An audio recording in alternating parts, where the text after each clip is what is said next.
துணைக்கண்டத்தின் 24 மணி நேர சூரியனாக, பகுத்தறிவு பாசறையின் ஒப்பற்ற தலைவனாக, இந்த நூற்றாண்டில் உலக வரலாற்றில் எங்கும் காண முடியாத ஒரே தலைவராக, இந்த இயக்கத்தின் பெருங்காவலனாக இன்றும் நம்மை இயக்கிக் கொண்டிருக்கின்ற முத்தமிழ் ஆசான், முத்தமிழ் பேரறிஞர் டாக்டர் கலைஞர் ஐயா அவர்களுடைய இந்த செம்மொழி நாளில் பேசக்கூடிய வாய்ப்பினை தந்த அத்தனை அன்பு உள்ளங்களுக்கும் என்னுடைய நெஞ்சார்ந்த நன்றிகளை தெரிவித்துக் கொண்டு,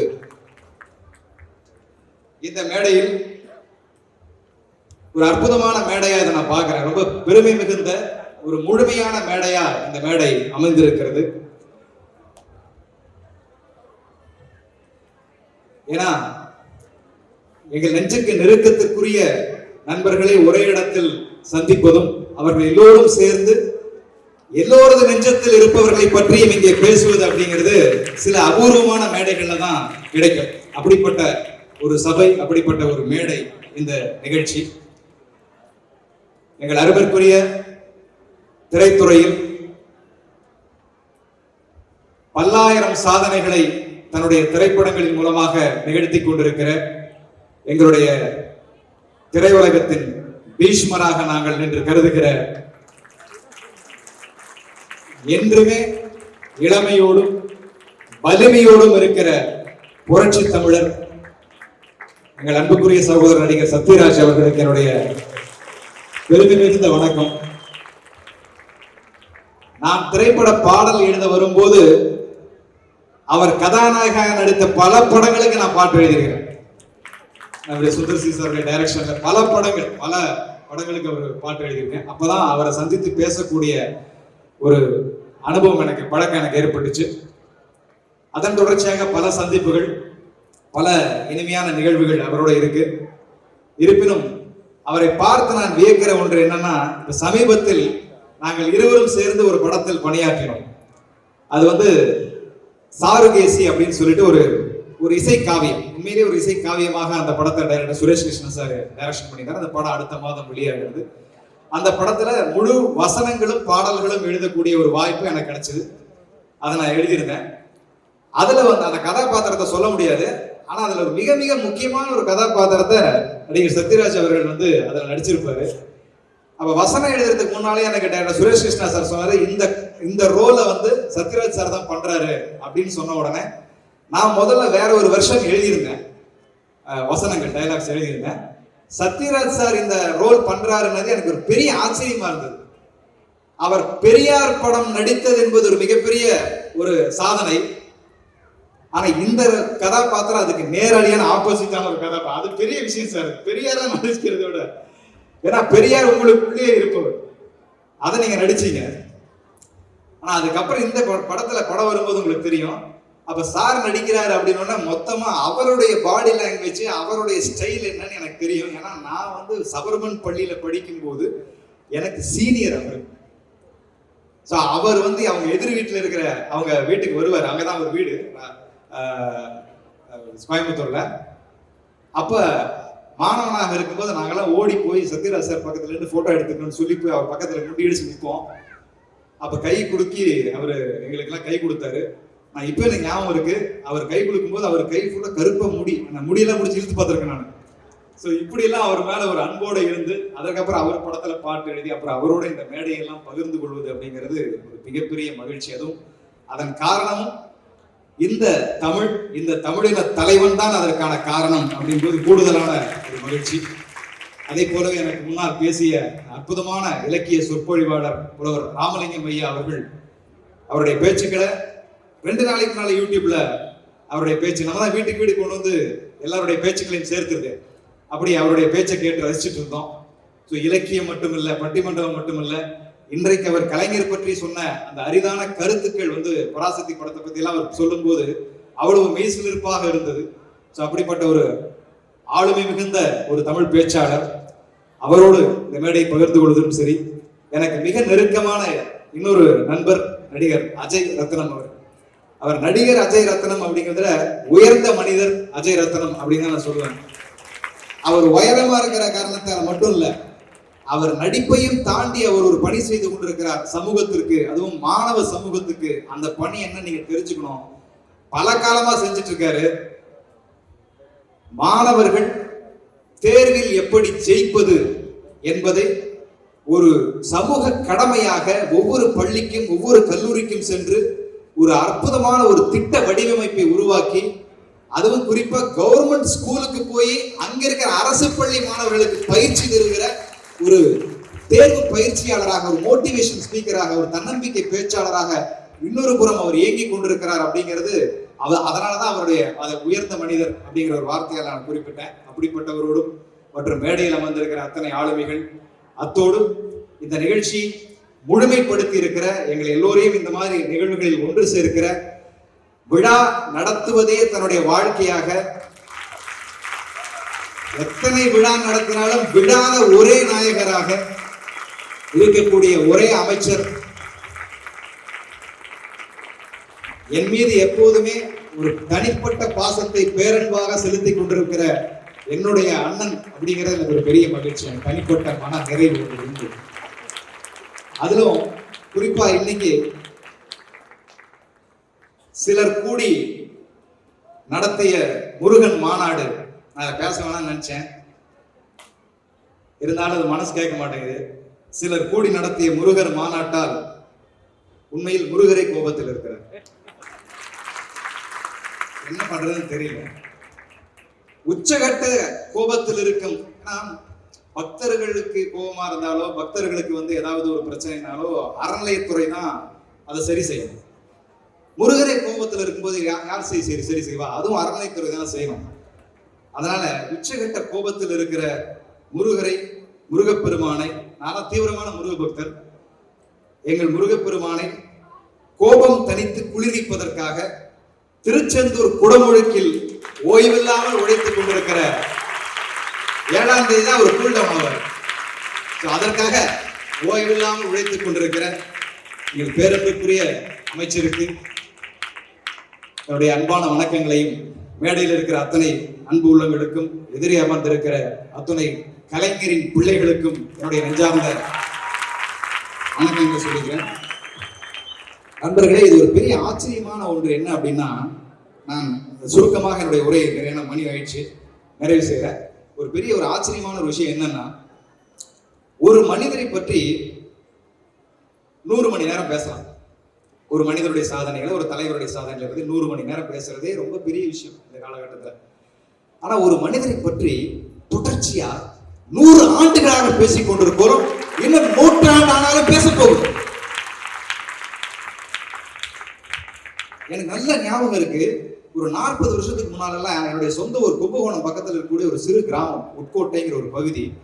அங்க பொங்கல் விழாவுக்காக எங்க அப்பா அம்மா என்னை கூட்டிட்டு போவாங்க. அங்க போகும்போது நான் பார்ப்பேன், நிறைய இடங்கள்ல, குறிப்பா தேநீர் கடைகள்ல கருப்பு சிவப்பு துண்டணிந்த நபர்கள், எல்லா தேநீர் கடையிலையும் கலைஞர் படம் போட்ட நாள்காட்டி இருக்கும். அங்க 2 பேர் ஒரு கருப்பு சிவப்பு துண்டணிந்த 2 மனிதர்கள் உட்கார்ந்து இருப்பாங்க. கையில ஒரு தேநீர் கோப்பை இருக்கும். சுட சுட சுட காரசாரமாக ஒரு அரசியல் பட்டிமன்றம் நடந்துட்டு இருக்கும். அரசியல் பேசிட்டு இருப்பாங்க. அப்ப எனக்கு புரியாது என்ன பேசிட்டு இருக்காங்கன்னு. ஆனா அது கலைஞரை பற்றி இருக்கும், மற்ற அன்றைய நடக்கிற அரசியலை பற்றி இருக்கும். எல்லாத்தையும் அந்த கிராமத்துக்கு திமுக வளர்ந்ததே தேநீர் கடையில தான். டீ கடை தான் திமுகவினுடைய ஒரு பெரிய பாசனம். எல்லா டீ கடையிலையும் அன்னைக்கு அரசியல் பேசாது என்று எழுதுற அளவிற்கு தேநீர் கடைகளில் அரசியல் பேசப்பட்ட ஒரு காலகட்டம். எல்லாரும் அரசியல் பேச ஆரம்பிச்சு. அந்த காலகட்டத்தில் அரசியல் பேச ஆரம்பிச்சு. ஒரு ஏர் ஓட்டுகிறவருடைய இதயத்திலே அரசியல் நெருப்பு எரிந்தது. ஒரு மூட்டை தூக்குகிற தொழிலாளியின் மனதிலே ஒரு அரசியல், கோயிலுக்கு பூஜை செய்கிற பூசாரியின் மனதிலே ஒரு அரசியல் பேசுவதற்கான ஆர்வம் எழுந்தது. எல்லா தரப்பு அரசியல், எல்லாரும் பெண்கள் வீட்டுக்குள் சமைத்துக் கொண்டிருந்த பெண்கள் குழாயடிகளிலே அரசியல் பேசக்கூடிய காலகட்டம் ஆரம்பமானது. எல்லா இடங்களிலும் அரசியல் பேச வைத்த ஒரே நபர், இன்று நாம் பேசிக் கொண்டிருக்கிற ஒரே நபர், இந்த ஒரு தலைவனால் மட்டும்தான் இந்த அரசியல் விழிப்புணர்வு என்பதே உலக தமிழர்கள் மத்தியில் ஏற்படுது. அது வரைக்கும் அரசியல் சிலர் மட்டும்தான் பேச முடிந்தது. பாமரனுக்குள்ளும் அரசியல் அறிவை, ஞானத்தை கொண்டு போய் ஊட்டியவர் நம்முடைய முத்தமிழறிஞர் கலைஞர் அவர்கள் மட்டும்தான். அதாவது நண்பர்களே, பல பேர் கேட்கிறான் கலைஞர்னா என்ன அப்படின்னு இருக்கு.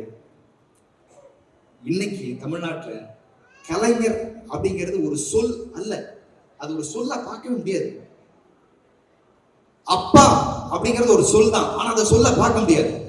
எல்லாருக்கும் தன்னுடைய அப்பா ஒரு சொல் மற்றவங்களுக்கு, ஆனா அவனுக்கு அவனுடைய அப்பா என்பது சொல் அல்ல, அது உணர்ச்சி. அம்மா என்பது பெற்ற மகனுக்கு சொல் அல்ல, அது உணர்ச்சி. ஒவ்வொரு தமிழனுக்கும் கலைஞர் என்பது சொல் அல்ல, அது உணர்ச்சி, அது இனத்தின் உணர்ச்சி. நான் 3 விஷயங்கள்ல கலைஞரை இன்னைக்கு பார்த்து எவ்வளவோ பேசியிருக்கோம். கலைஞரையா பற்றி நிறைய மேடைகள் நிறைய பேசியாச்சு. இருந்தாலும் 3 விஷயங்கள் அவரை ரொம்ப பிரமிக்காம இருக்கவே முடியாது. ஒண்ணு, அது வரைக்கும் தமிழ் மொழி எவ்வளவு பேர் வளர்த்திருக்காங்க. பல இலக்கிய காலங்கள்ல இருந்து நிறைய பண்டைய காலங்கள் தமிழ் மொழி வளர்த்து எவ்வளவு பேர் வளர்த்திருக்காங்க. தமிழ் மொழி என்றால் அது தனித்துவமான மொழி என்பதாக மாத்திரம்தான் தமிழ்நாட்டில் அது அடையாளப்படுத்தப்பட்டு வந்தது.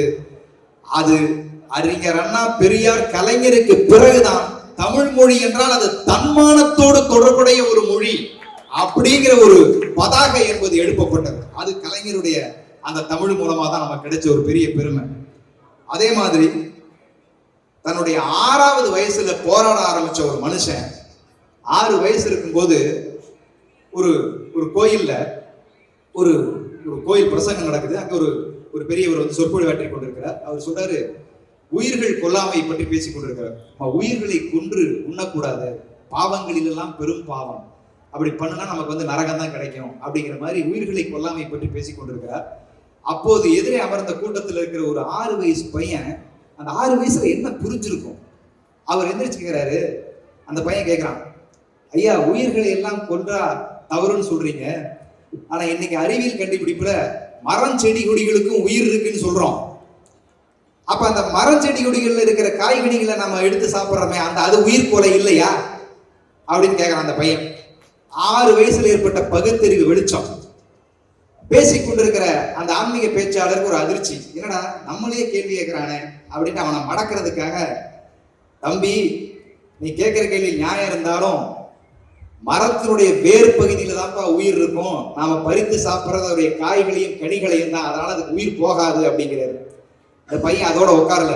திருப்பி இந்த பையன் கேட்கிறான், ஐயா, கீரை முள்ளங்கி போன்ற உணவை சாப்பிடுறோமே, அது வேறு பகுதியை பிடுங்கிதானே சாப்பிடுகிறோம், அப்படின்னா அது உயிரை பிடுங்குவதால் தானே அர்த்தம் அப்படின்றான்.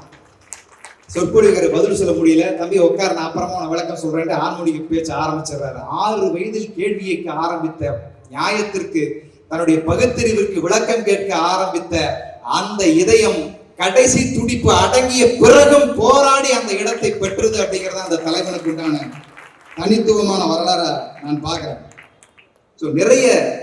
நிறைய விஷயங்களை கலைஞரை அவர்களை பற்றிய விஷயங்களை இந்த மேடையில பேசணும்னு ஆசைப்பட்டாலும் நிறைய பேர் கலைஞரை எதிர்த்து பேசுபவர்கள் இன்றைக்கு அறிந்து கொள்வதில்லை. மேடையில் அது வரைக்கும் தமிழ் பேசப்பட்டுதான் வந்தது. கலைஞர் என்னைக்கு பேச ஆரம்பிச்சாதோ அதுக்கப்புறம் தான் மேடை முழக்கம் அப்படிங்கிற வார்த்தையே ஆரம்பமானது. நீங்க கலைஞர் பேசுறது ஏதாவது யூடியூப்ல சின்ன வயசுல அவர் பேசுகிறத எடுத்து கேட்டு பாருங்க. அவருக்கே உண்டான அந்த சுருளான கூந்தல், அந்த காலகட்டத்துல ஒரு சின்ன அழகான கத்திரிக்கோளா நெருக்கப்பட்ட மெலிதான ஒரு மீசை, வேட்டியை விட நீளமான ஒரு துண்டு, அதை அப்படியே எடுத்து கையில சுழற்றி கொண்டு அந்த மேடையில் நின்று அவர் பேசுவார் பாருங்க. அது யூடியூப்ல ஏதாவது வீடியோஸ் இருந்தா போட்டு பாருங்க. அப்பதான் தெரியும் மேடை முழக்கம் என்ன அப்படிங்கிற அந்த தமிழ் மணக்கும். அது அப்படிப்பட்ட ஒரு பேச்சை நமக்கெல்லாம் அறிமுகப்படுத்திய ஒரு முதல் பேச்சாளர், மேடை தமிழை மேடை முழக்கமாக மாற்றிய ஒரு பெருந்தகை. இன்னைக்கு கூட கலைஞர் அவர்களுக்கு நினைவு சின்னமாக பேனா அமைக்கணும் அப்படிங்கும்போது கடுமையான எதிர்ப்புகள் பல பேர் தெரிவிக்கிறோம். அங்க இதுக்காக இதுக்கு 100 கோடி ரூபாய் செலவு அப்படிங்கிறதெல்லாம் என்னை பொறுத்த வரைக்கும் நான் என்ன கருதுறேன் அப்படின்னா, அதுக்கு ஒரே ஒரு பதில், இதுவரைக்கும் தமிழ்நாட்டை எத்தனையோ சின்னங்கள் ஆட்சி செய்திருக்கின்றன. வீரம் ஆட்சி செய்திருக்கிறது, விவேகம் ஆட்சி செய்திருக்கிறது, தர்மம் ஒரு தராசு போல மாறி ஆட்சி செய்திருக்கிறது. ஆனால் தமிழ்நாட்டை கிட்டத்தட்ட 25 ஆண்டுகளுக்கு மேலாக ஒரு பேனா ஆட்சி செய்திருக்கிறது என்றால் அதை கலைஞரால் மாத்திரம் தான் முடிஞ்சது. கலைஞர் இருந்ததால தான் அது முடிஞ்சது. ஒரு எழுத்தாளனா நான் பெருமைப்படுற விஷயம், எந்த இடத்திலும் எழுத்தாளனுக்கு அவ்வளவு பெரிய அங்கீகாரத்தை இதுவரைக்கும் தமிழ் சமூகம் கொடுத்துறல. முதல் முறையாக கலைஞர் தான் ஒரு எழுத்தாளனாக, கலைஞர் முதல்ல எழுத்தாளனா தன்னுடைய பணியை ஆரம்பிக்கிறார். 12 வயசுல மாணவநேசன்கிற பத்திரிகை எழுத்தாளனா தான் தன்னுடைய அரசியல் பயணத்தை ஆரம்பிக்கிறார். எல்லா இடத்துலயும் அவர் தன்னுடைய எழுத்தாளராக தான் அவர் வந்து ஒவ்வொரு இடத்தையும் தன்னுடைய முத்திரைகளை பதித்துக் கொண்டே வருகிறார். அதுக்கப்புறம் மெல்ல திரைத்துறை ஆரம்பமாகிறது. மாணவநேசன் பத்திரிகை, இவர் பெரியாருடைய அறிமுகம், பெரியாருக்கு பிறகு அறிஞர் அண்ணாவுடைய தம்பியாக மாறி, பிறகு ராஜகுமாரி திரைப்படத்துல மக்கள் திலகத்திற்கும் அதுதான் முதல் கதாநாயகனா நடிச்ச படம் நினைக்கிறேன். ஸோ இருவரும் முதல் முறையாக இவரும் எழுத்தாளரா வசனகர்த்தாவா பாரிப்படுறாங்க. நான் சமீபத்தில் அந்த விஷயத்தை படிச்சு ரொம்ப ஆச்சரியப்பட்டேன். ஃபர்ஸ்ட் படம் ராஜகுமாரி, அந்த டயலாக்ஸ் வசனம் எழுதி இது பெரிய கிட்டே இருக்கு. இரண்டாவது புலவரையா சொன்னதை போல அபிமன்யு திரைப்படம், அந்த திரைப்படத்தில் அவருடைய பேர் இடம்பெறல, அதுல அவர் கோவிச்சுட்டு வெளியே போயிடுறாரு ஜூபியர் பிக்சர்ஸ் இருந்து. அதற்கப்புறம் மூன்றாவது படம், நான்காவது படம் பராசக்தி வருது. பராசக்தியினுடைய வசனம் பட்டி தொட்டி எங்கும் பரபரப்பு பரபரப்பு பரபரப்பு. இன்றைக்கும் தமிழ் சினிமாவுடைய தலைநிமிர செய்த வசனங்களில் பராசக்தி தான் முதல் வசனமாக மாறி. அப்படி பராசக்தியினுடைய அந்த வீச்சு, அந்த தமிழினுடைய எழுச்சி, இப்படி ஒவ்வொரு காலகட்டமா அவர் வந்துகிட்டே இருக்காரு. பராசக்திக்கு பிறகு மனோகரம், அது வரைக்கும் நேம் கார்டு, அதாவது கிரெடிட்ஸ் போடுவாங்க இல்லையா, இவர் யாரு வசனம் எழுதுறாங்க. ஃபர்ஸ்ட் எப்பவுமே முதல்ல கம்பெனி பேர் தான் வரும், அதுக்கப்புறம் நடிகர்கள் பேர் வரும், அதுக்கப்புறம் 4-5-10 பேர்களுக்கு அப்புறம் கேமராமேன் பேர், அதுக்கப்புறம் ஒவ்வொருத்தர் பேரா வரும். இப்படிதான் மு கருணாநிதி பெயர் வந்து கொண்டிருந்தது. 5வது படம் மனோகரா படத்துல முதல்ல கம்பெனி பேர் சார், 2வது கலைஞர் மு கருணாநிதி கதை வசனத்தில் என்கிற இடத்திற்கு கலைஞர் பெயர். தமிழ் அவரை உயர்த்தி பிடித்தது. அப்படிப்பட்ட ஒரு அற்புதமான தமிழ். தமிழுக்குன்னே தனித்துவமான பெருமைகள் இருக்கு. அதை மட்டும் சொல்லி நிறைவு செய்யறேன். தமிழுக்குன்னே ஒரு பெரிய சிறப்புகள், கண்ணுக்கு தெரியாத பல சிறப்புகள் ஒளிஞ்சிருக்கும். சமீபத்தில் ஒருத்தரோட பேசிட்டு இருந்தேன். அவர் அந்த அற்புதமான ஒரு தகவலை சொன்னார். நம்ம நிறைய கல்யாண பத்திரிகைகளை கவனிக்கிறது தம்பி, தமிழ் பத்திரிகையில் இருக்கிற ஒரு வார்த்தையால் அவனுடைய குடும்ப நிலையவே அவன் வந்து பத்திரிகையில வெளிப்படுத்துவான். நான் இதுவரைக்கும் பல கல்யாண பத்திரிகை படிச்சிருக்கேன், நான் அந்த கண்ணோட்டத்துல பார்த்ததே இல்லை. அவர் சொன்னார், அந்த சகோதரர், ஒரு கல்யாண பத்திரிகை ஒரு கல்யாண வீட்டில் பண்றோம்னா சில கல்யாண பத்திரிகை இருக்கும் ரொம்ப வடமொழியில் போகல, ஜேஷ்ட குமாரன் ஜேஷ்ட குமாரத்தின். இந்த ஜேஷ்டங்கிறதுக்கு என்ன அர்த்தம்னு எனக்கு இன்னும் புரியல. ஆனா சில பேர் தமிழ்லயே பத்திரிகைகள் அடிப்பாங்க. அதுல திருவளர் செல்வன் அப்படின்னு போடுவாங்க, பாத்தீங்களா? அவங்க கல்யாண பத்திரிகை போட்டிருப்பீங்க. திருவளர் செல்வன் அப்படின்னு அடிச்சோம்னா எங்க வீட்டுல இன்னும் அடுத்தது கல்யாணம் இருக்குன்னு அர்த்தம். வளர் செல்வன்னா வளர்ச்சி, அடுத்த கல்யாணம் இருக்குன்னு அர்த்தம். திருநிறை செல்வி அப்படின்னு அந்த கல்யாண பத்திரிகை அடிச்சோம்னா எங்க வீட்டு திருமணம் இனிமே கிடையாது, இதோட கடைசி பையன் கடைசி பொண்ணு, அதனால செய்ய வேண்டிய மொழியெல்லாம் இப்ப சேர்த்து செஞ்சிரு அப்படிங்கிறதுக்கான ஒரு ஊடகமான அர்த்தம் அது. திருநிறை செல்வி. ஏக புத்திரன், நீ 2வது கல்யாணத்துக்குலாம் வந்து செய்ய நினைக்காதப்பா, எங்களுக்கு இருக்கிற ஒரே பையன், ஏக புத்திரி, ஒரே பொண்ணு தான், ஆனா இவ்வளவுதான் எங்க வீட்டுடைய ஒரே கல்யாணம் இதுதான். ஒரு பத்திரிகை ஒரு வார்த்தையின் மூலமாக அந்த குடும்பத்தினுடைய ஒட்டுமொத்த பாரம்பரியத்தையே சொல்லக்கூடிய அளவிற்கு ஒரு அழகு இந்த ஒரே ஒரு மொழிக்கு மாத்திரம்தான் உண்டான ஒரு அழகு. அதனாலதான் எழுதி வச்சான். நயாகரா அருவியினுடைய வாசல்ல எழுதி வச்சிருக்கான் நண்பர்களே, யாதும் ஊரே யாவரும் கேளீர். தமிழ் எழுதி வச்சிருக்கான். நயாகரா உலக அதிசயத்தினால நயாகரா வாசல் எழுதி வச்சிருக்கான். அப்படிப்பட்ட மொழிய ரொம்ப லாபகமாக, ரொம்ப அழகாக, இயல்பாக, வலிமையாக மாற்றிய ஒரு திரைத்துறையில இதுவரைக்கும் புலவரையா பேசும்போது சொன்னாங்க, திரைப்படத்தினுடைய வசனங்கள் எப்பவுமே ரொம்ப சமஸ்கிருதம் சார்ந்து, நாதா சந்திர பிம்பமே உங்கள் மீது பிரேமை கொண்டேன், இப்படிதான் நிறைய வசனங்கள் இருந்து இதெல்லாம் உடச்சு எரிஞ்சிட்டு தூய தமிழ்ல, அதுவும் வீர தமிழ்ல பராசக்தி ஆரம்பிச்சு மனோகராவில இருந்து ஒவ்வொரு வசனங்களும் சொல்ல சொல்ல சொல்ல, நாங்கெல்லாம் சின்ன வயசுல இருந்து கல்லூரி மாணவர்களாக படிக்கும் போதுல இருந்து பள்ளி பாடங்கள்ல இருந்து வசனங்களை பேசி தமிழ் மார்க்ல 100 மார்க் எடுத்திருக்கோம். தமிழ் படிச்சு மார்க் வாங்கினது கிடையாது, கலைஞர் வசனத்தை பேசுறதால தமிழ் ஆசிரியர்களுக்கு 100 மதிப்பெண் போட்டிருக்காரு. அப்படி ஒவ்வொரு மாணவனுடைய நெஞ்சுக்குள்ள புகுந்த அண்ணிலிருந்து தமிழை வளர்த்து வளர்த்து வளர்த்து இன்றைக்கு என்னையெல்லாம் ஒரு பெரும் புத்தக கவிஞனாக இருந்த என்னை வித்தக எங்களுடைய அன்பு சகோதரருடைய அந்த ஏன்னா நான் அவரை பார்த்து பெருமைப்படுற விஷயம், இவ்வளவு கால கலைத்துறை பயணத்துல எந்த இடத்திலுமே தன்னுடைய பகுத்தறிவு கொள்கையிலிருந்து மாறாமல் பயணிக்கிற ஒரே நடிகர் நம்முடைய நடிகர் புரட்சி தமிழர் நடிகர் சத்யராஜ் அவர்கள் தான். அவருடைய பேச்சிற்கு இடமளித்து நேரம் அளித்து நான் கொண்டு வந்த குறிப்புகளை அடுத்த மேடையில் சொல்வதாக உறுதியும் தந்து, இந்த அளவில் என்னுடைய அன்பான நண்பர்கள் அனைவருக்கும் என்னுடைய நன்றிகளையும் வணக்கங்களையும் தெரிவித்து அடுத்த என்னுடைய சகோதரர் பேச்சுக்கு இடமளித்து விடைபெறுகிறேன். நன்றி, நன்றி, வணக்கம்.